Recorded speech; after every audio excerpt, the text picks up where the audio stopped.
இந்த நாள் இனிய நாள் ஆகட்டும்.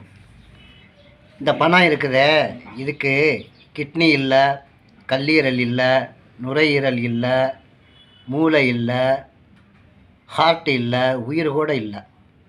ஆனால் இதெல்லாம் இருக்கக்கூடிய ஒரு மனிதனை இது என்ன பாடுபடுத்துது? இந்த பணத்திற்கு கண் இல்லைனாலும் அது எத்தனை பேருடைய கண்ணை அது மறைக்குது?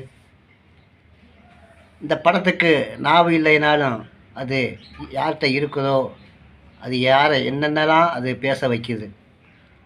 எல்லோரும் அப்படி அல்ல. பணத்தை கொண்டு அறவழியில் அதை செலவு செய்யப்பவர்களும் இருப்பார்கள், பணத்தை கொண்டு ஆணவமாக நடப்பவர்களும் இருக்கிறார்கள். ஆகவே இந்த பணம் அதை நாம் நேர்மையான வழியில் சம்பாதிக்க வேண்டும், நேர்மையான வழியில் செலவு செய்ய வேண்டும். மறுமை நாளிலே இந்த பணத்தை பற்றிய கேள்வி கணக்கு இருக்கின்றது. அதற்கு இறைவனுக்கு பயந்து நல்ல முறையிலே சம்பாதித்து நல்ல முறையிலே செலவு செய்து இறை அருளை பெறுவோம். அஸ்ஸலாமு அலைக்கும்.